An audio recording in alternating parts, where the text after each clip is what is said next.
मैं जब विधवा हुई तो मेरी देवरानी ने मेरी शादी अपने पति से करवा दी और वो मेरी सौतन बनकर दिन रात मेरी सेवा करने लगी। वो रोज रात को मुझे 2 ऑमलेट के साथ देसी पराठा खिलाती और कहती, जल्दी ही तुम हमारे परिवार के वारिस को जन्म दोगी। और जब मैं सुबह उठती तो मेरे पास में ढेर सारे पैसे रखकर मुझे डॉक्टर के पास ले जाती।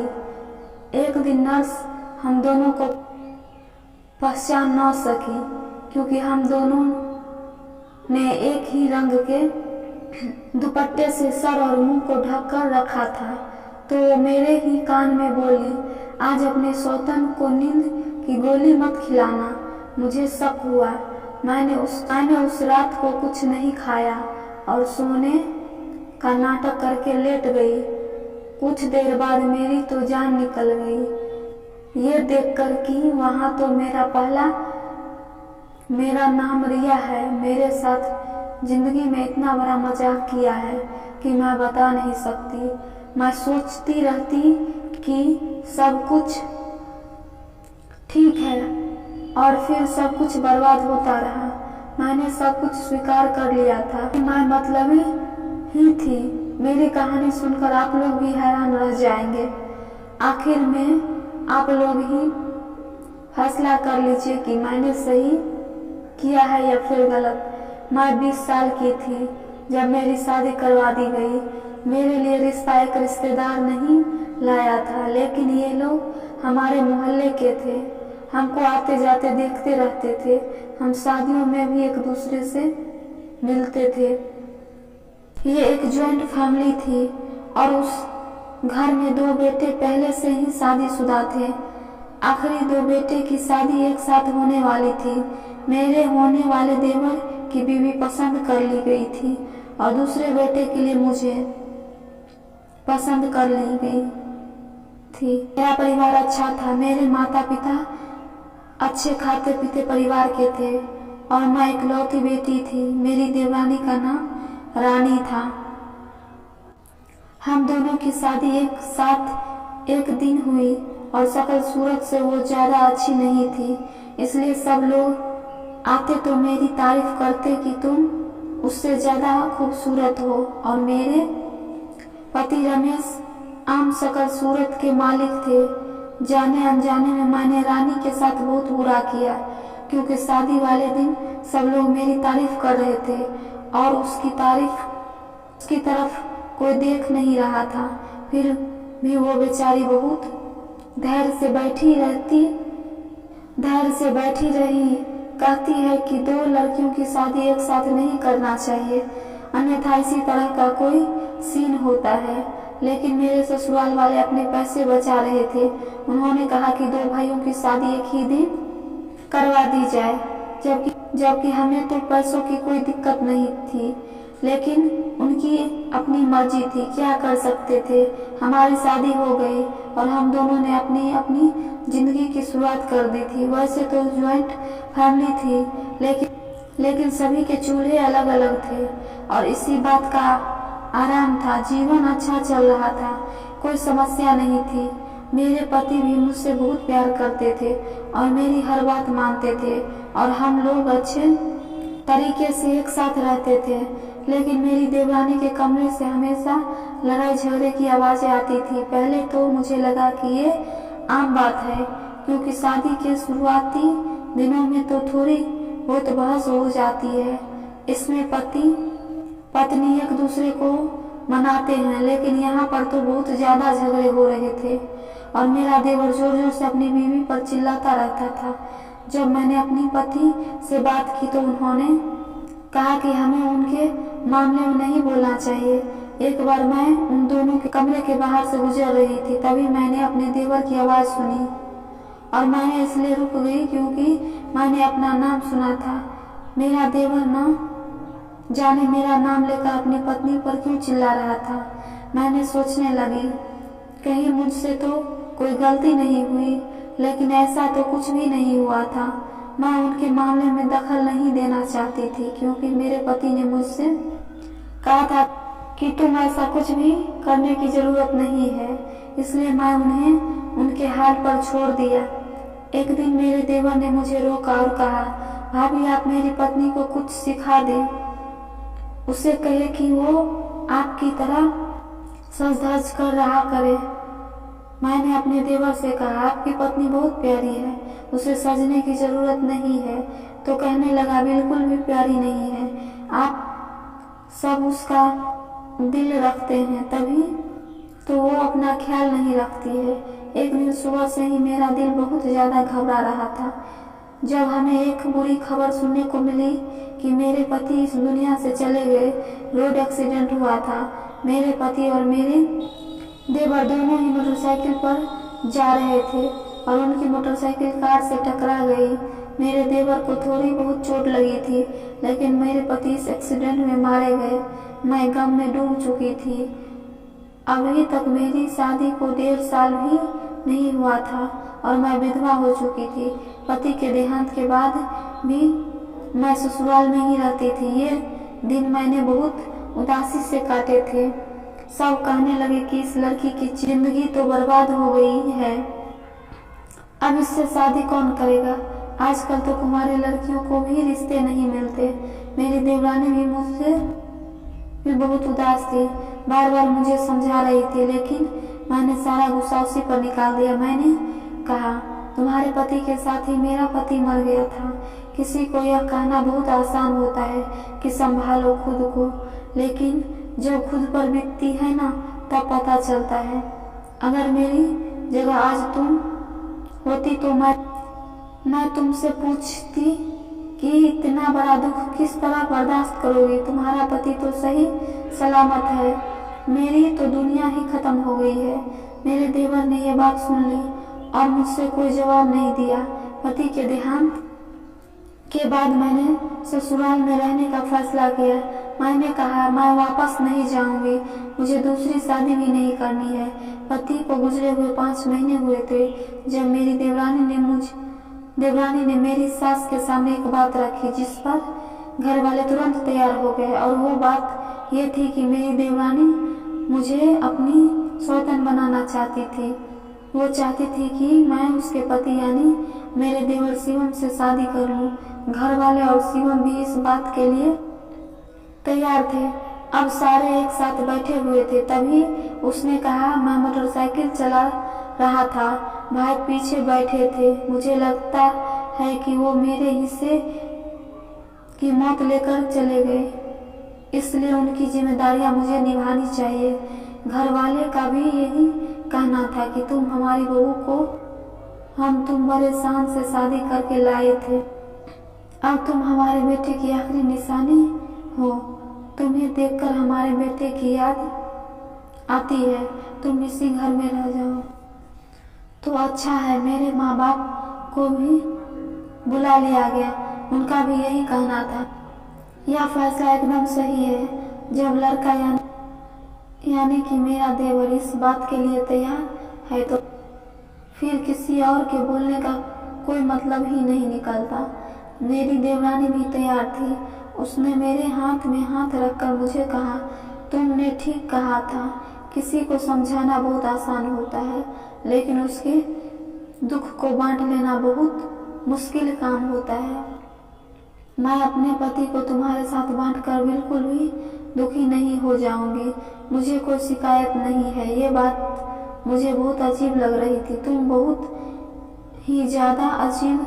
मैं ऐसा नहीं चाहती थी, लेकिन मेरे ससुराल वाले, मेरे माँ बाप, सब लोगों ने मुझे यही समझाया था कि ये सबसे अच्छा निर्णय है। और मेरे देवर की अभी से सब तारीफ करने लगे कि उसने बहुत ही अच्छा निर्णय लिया है। अपने भाई की विधवा से शादी करने से अच्छा और क्या हो सकता है। उसकी पत्नी यानी मेरी देवरानी की भी सब लोग प्रशंसा करने लगे कि भगवान ऐसी पत्नी सबको दे जिसने अपनी पति को सही राह दिखाई, वरना पत्नियां तो आजकल ऐसी बातें पर गुस्सा हो जाती है।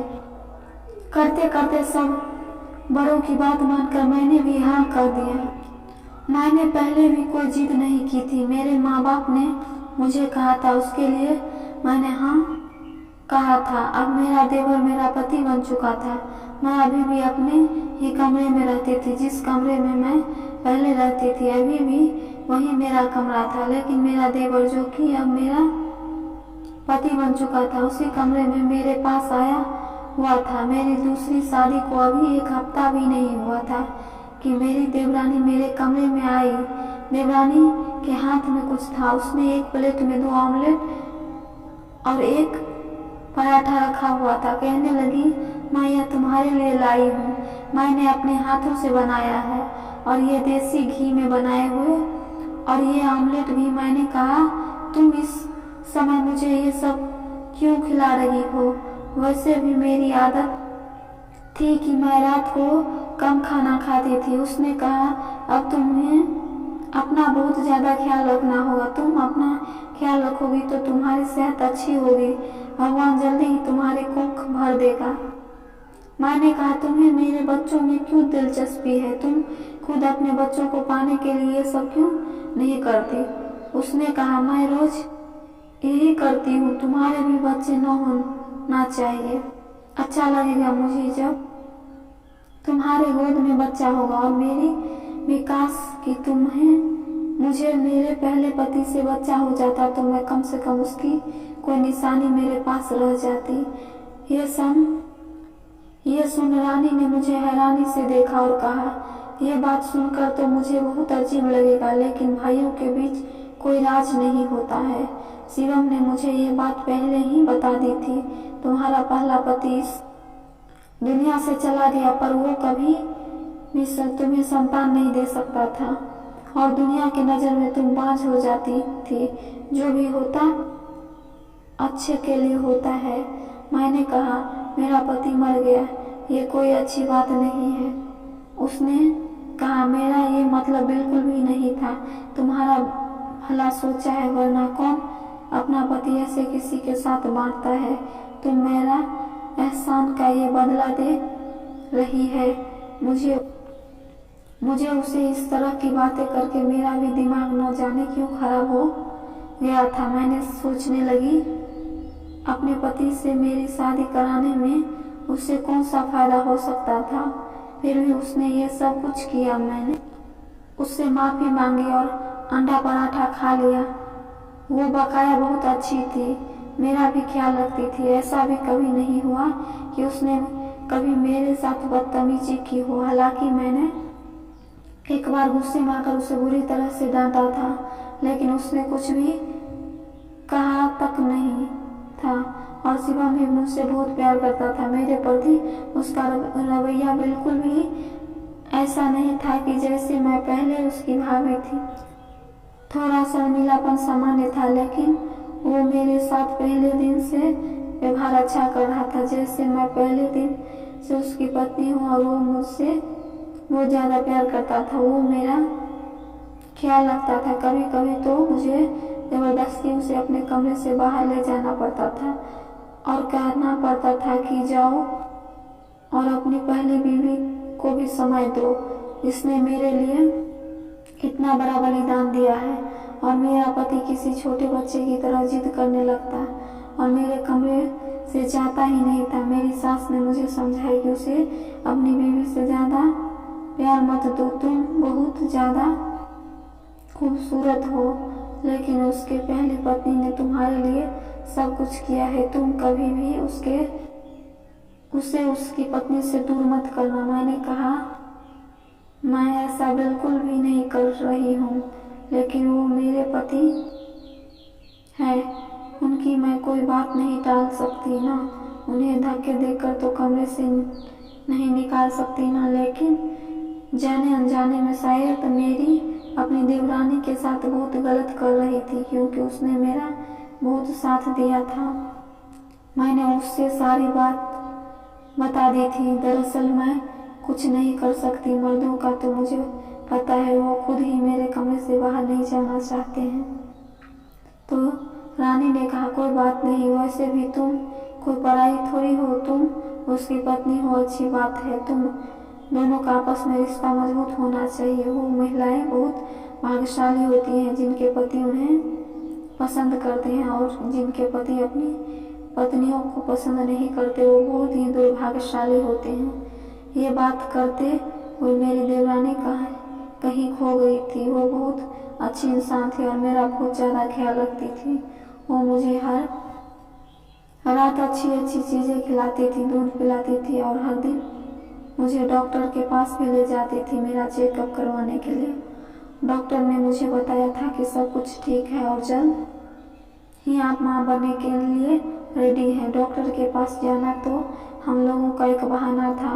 वहीं पर हम लोगों ने एक पार्क देखा हुआ था जहाँ पर हम लोग टहलते भी थे और बातें भी करते थे। इसके अलावा मेरी देवरानी एक और काम भी करती थी। रात को मेरे सिर के पास पैसे रख कर चली जाती थी। एक बार तो मुझे लगा कि गलती से रख कर गई है, तो मैंने कहा तुम मेरे कमरे में आई थी तो पैसे कमरे में ही भूल गई हो।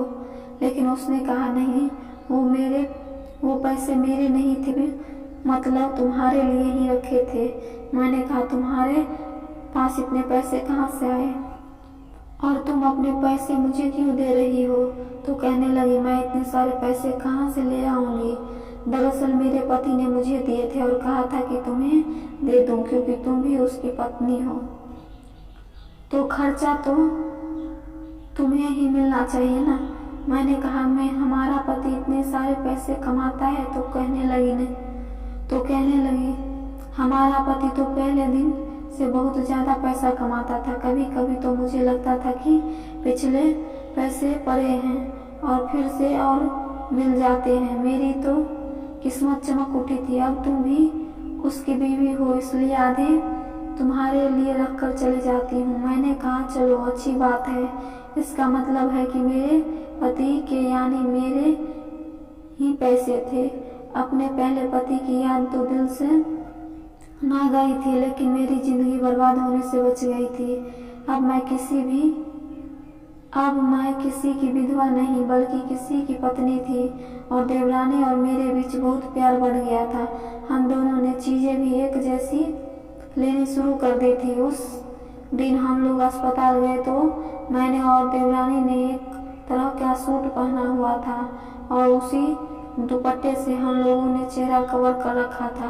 तो नर्स मुझे पहचान ना पाई, मेरे पास आकर कान में बोले कि आज रात तुम उसे नींद की गोली मत खिलाना। मैंने ये सुनकर हैरान रह गई कि क्या यह मुझे नींद की गोली खिलाती है, क्योंकि हर रात को यह मेरे लिए पराठे और ऑमलेट बनाकर लाती है। उसके साथ में एक गिलास दूध भी होता है, लेकिन ये मुझे नींद की गोलियां खिलाकर क्या करना चाहती है मेरे साथ? ये क्या कर रही थी? मैंने रानी की तरफ देखा, वो बहुत खुश दिखाई दे रही थी। अचानक मेरे दिल में हजारों सवाल जा उठे थे। मुझे लगा कि नर्स से कोई गलती हुई होगी, लेकिन कोई गलती नहीं हुई थी क्योंकि उसने बाकायदा मेरी देवरानी का नाम लिया था। और फिर मेरी देवरानी मेरे साथ इतनी अच्छी कैसे हो सकती थी, क्योंकि उसने अपने पति की शादी मुझसे करवा दी थी। क्या वो खुद माँ नहीं बन सकती थी? ये सब क्या था? मैंने सोचा कि अपने पति से बात करती हूँ। मुझे समझ नहीं आ रहा था कि मैं क्या करूँ। आखिरकार मैंने ये बात अपने पति से ही करने की सोची कि मैं उन्हें सब कुछ बता दूँ। शिवम मेरे कमरे में आए, फिर उन्होंने भी एक धमाका किया। मेरे पति ने कहा रिया तुम मुझसे दूर मत भाग जाना। आज मैं तुमको एक बात बताता हूँ, मैं तुमसे बहुत प्यार करता हूँ और भाई के देहांत के बाद मैं तुमसे शादी करना चाहता था। मुझे मेरी बीवी बिल्कुल भी पसंद नहीं थी, न उसके पास बात करने का ढंग है और न ही पहनने ओढ़ने का। मैं उसे तुम्हारा उदाहरण दिया करता था, वो तुमसे बहुत ज़्यादा नफरत करते थे। मैं उससे कहता था कि तुम भाभी जैसे क्यों नहीं बन जाती। मैंने कहा वो क्यों मुझसे नफरत करती थी। फिर उसने अपनी शादी मुझसे करवा दी क्यों? तब मेरे पति ने कहा वो कौन होती है मेरी शादी करवाने वाली? शायद हमारी किस्मत में एक दूसरे के साथ होना लिखा होगा। मेरा भाई बहुत अच्छा इंसान था। जब भाई का देहांत हो गया उसके बाद मैंने सोचा कि मैं तुमसे शादी करूं। मैं तुम्हारा सहारा देना चाहता था। मैं तुम्हें अपनी पत्नी बनाना चाहता था, इसलिए मैंने उससे बात करवाई। मैंने कहा अगर तुमने घर पर मेरी शादी के बारे में बात नहीं की तो मैं तुम्हें तलाक दे दूंगा। इसलिए उसने ये बात मान ली। फिर मैंने ये भी कहा कि वो तुम्हारा बहुत ज़्यादा ख्याल रखा करे, क्योंकि मैं तुमसे बहुत प्यार करता हूँ, अपनी पूरी ज़िंदगी तुम्हारे साथ बिताना चाहता हूँ। जब मेरे पति ने मुझसे ये बात बताई तो मैंने भी अपने पति को सारी बात बता दी। तो मेरे पति हैरान रह गए, कहने लगे वो पैसे मैंने तो कभी नहीं दिए, मुझसे वो ऐसा क्यों कर रही है, तुमसे झूठ बोल रही है। हम उस डॉक्टर के पास जाते हैं जिसके पास वो तुम्हें लेकर जाती है। हम लोग तुरंत उस डॉक्टर के पास गए, लेकिन अपना भेष बदल कर मैंने दुपट्टे से सिर के साथ साथ अपना मुंह ढक लिया, और मेरे पति को तो किसी ने देखा ही नहीं था। फिर हमने उस डॉक्टर से झूठ बोला कि हमें गलत काम करवाना है। तब डॉक्टर ने कहा हाँ बिल्कुल, लेकिन उसके बदले में मुझे इतने पैसे चाहिए होंगे। उसके बाद हमने डॉक्टर से कहा हमने तुम्हारी रिकॉर्डिंग कर ली है, तुम यहाँ पर गलत काम करती हो, वो भी रिश्वत लेकर। वो थर थर कांपने लगी और कहने लगी ये बात आप किसी को मत बताना, नहीं तो मेरा लाइसेंस रद्द कर दिया जाएगा, मैं डॉक्टर नहीं रहूँगी। मैंने कहा ये बताओ कि वो औरत तुम्हारे पास क्या करवाने आती है जो तुम्हारे पास आती है। मैंने रानी का नाम लिया। डॉक्टर बोली कि वो अपनी सौतन को लेकर आती थी। तभी मैंने कहा कि वो मैं ही हूँ। मैंने अपना चेहरा उसे दिखा दिया तो उसने तुरंत पहचान लिया। उसने कहा कि आप इसको ऐसी दवा दो जिससे यह कभी भी बच्चा पैदा न कर सके, और हो सके तो ऐसा करो कि उसकी जान ही चली जाए, यानी कि स्लो पॉइजन। ये बातें सुनकर मेरे पैरों से तले जमीन निकल गई। मेरे पति भी बहुत डर गए थे। इस बात के बारे में हम सबको पता चल गया था। डॉक्टर से बात करने के बाद हम लोग सीधा घर पहुंच गए। घर में सबके सामने डॉक्टर की रिकॉर्डिंग ऑन कर दी और सब हक्का बक्का रह गए। मेरे पति ने रानी से कहा ये माफ़ी मांगनी मेरी पत्नी से, और कसम खाई कि इस तरह का काम दोबारा कभी नहीं करेगी, वरना मैं आज ही इसे तलाक दे दूंगा। मेरी देवरानी आगे बढ़ी और बोली अरे दे दो ना तुम तलाक, तुम्हारे साथ रहना भी कौन चाहता है। छी, जो अपनी भाभी को पर नजर रखता हो, घिन आती है मुझे तुझसे। यह कहकर रानी घर से निकल गई। उसके बाद वो कभी दिखाई नहीं दी। पता नहीं उसके साथ क्या हुआ, उसने शादी की नहीं, कुछ भी पता नहीं। मैं आज भी उसके बारे में सोचती हूँ तो हैरान रह जाती हूँ। कभी कभी बहुत मासूम नजर आने वाले लोग भी अंदर से कैसे होते हैं। मेरी देवरानी के दिल में जहर तब बैठा जब मेरे पति ने उसके सामने मेरी तारीफ करने शुरू कर दी। लेकिन रानी को इसके बदले मेरे साथ इतना गलत नहीं करना चाहिए था कि वो मेरी जान लेने पर उतर आए। मगर इन सब में मेरे पति की भी बहुत गलती थी। मैं उसे सही नहीं कह रही थी। ये सब करने पर रानी शिवम की हरकतों की वजह से ही मजबूर हुई थी।